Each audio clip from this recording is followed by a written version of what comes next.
The Ruthless Aggression era of WWE was a very pivotal time for the company. They had finished up the Attitude Era by the first half of 2001. By this time, all of WWE's top stars were either gone or one foot out the door. Vince McMahon was in need to produce more in-house talent, so he will call on his wrestlers from OVW and give them a shot.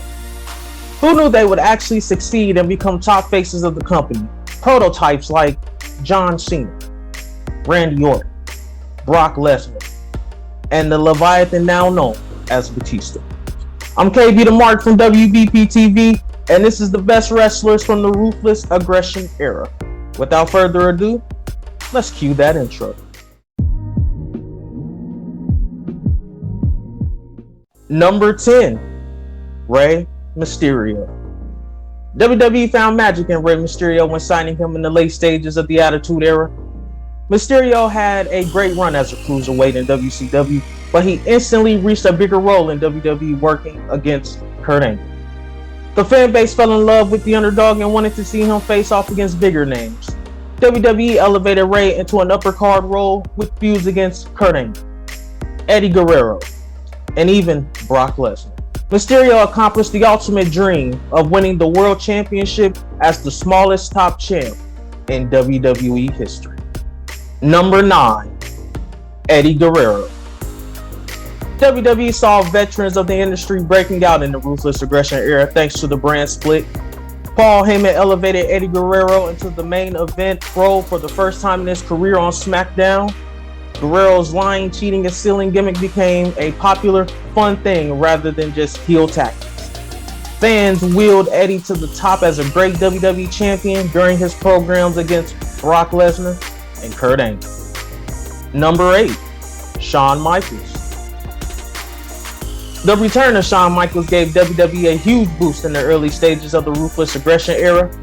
WWE needed a familiar top face when Steve Austin and The Rock were each towards the end. Michaels had an incredible comeback story feuding with Triple H. The rest of the Ruthless Aggression era featured Michaels as a face aside from the one short feud against Hulk Hogan. Michaels delivered some of the best matches of his career against the likes of Chris Jericho, John Cena, and Ric Flair. Number 7, Kurt Angle. WWE used Kurt Angle in both the face and heel roles throughout the Ruthless Aggression era. Angle might have been a better heel, but he still did great things as a face. The second chapter of his feud against Brock Lesnar saw them switching alignments and improving their matches. Angle's best run as a face came when he won the World Championship on the SmackDown brand as a late change due to an injury to Batista. The match against The Undertaker, Randy Orton, and Rey Mysterio were some of the best of his career. Number 6, Edge. Edge was possibly the best heel of the Ruthless Aggression era. Dare I say, one of the best heels of all time. Edge was a tag team specialist in the Attitude Era, being a part of one of the most influential and revolutionary periods of time in tag team wrestling history. However, Vince McMahon saw a single star in Edge, and he had the perfect eye for talent. Edge would branch out and find moderate success in the mid-card, but when he won the first ever Money in the Bank contract at WrestleMania 21, his fortunes would change forever. By early 2006, he would win his first WWE Championship, and that would kickstart his main event run. Number 5, Randy Orton. The first third-generation WWE star burst onto the scene from the very beginning as the Legend Killer spat in the face of those who paved the way for him. Randy is one of the first wrestlers that fans think of when they reminisce about the Ruthless Aggression era. During that time, Randy was a member of Evolution and popularized his Legend Killer gimmick as he became a star in the making. Number 4, Batista. The Ruthless Aggression era was defined by wrestlers like Batista taking the ball and running with it.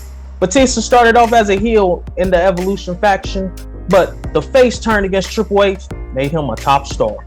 WWE utilized Batista as the ultimate good guy for a few years and as the face of the SmackDown brand. Batista started making strides towards the legendary Hall of Fame legacy, which he cemented with years of great matches and fun feuds. Number 3, The Undertaker. The Undertaker was the most beloved character in WWE once he hit legend status and he brought back the dead man gimmick at WrestleMania 20. WWE never bothered fully turning him heel again since fans would always cheer him. Despite having success in 3 prior eras of the Golden Era, the New Generation, and Attitude Era, Undertaker improved dramatically in the ring for the Ruthless Aggression Era. Great matches and feuds with Brock Lesnar, Batista, Randy Orton, and many others led WWE to great success.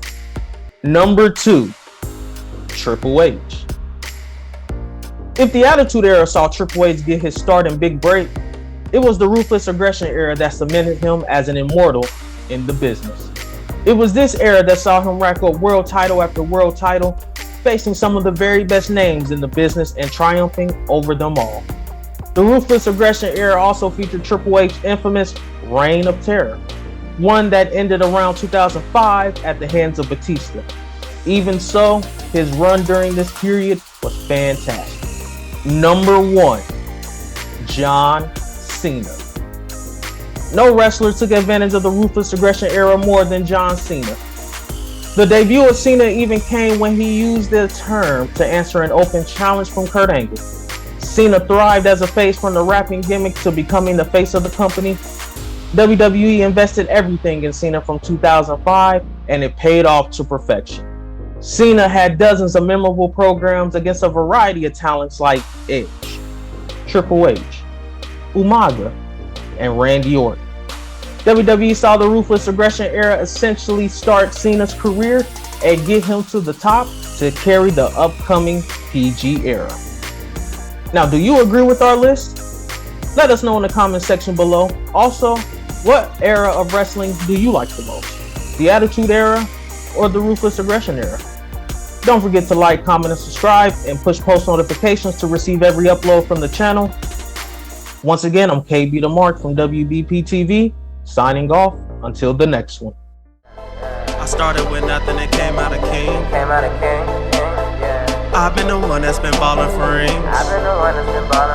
It's been me and my team and we chasing the green.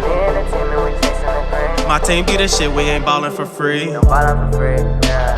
My team be the shit, we ain't ballin' for free.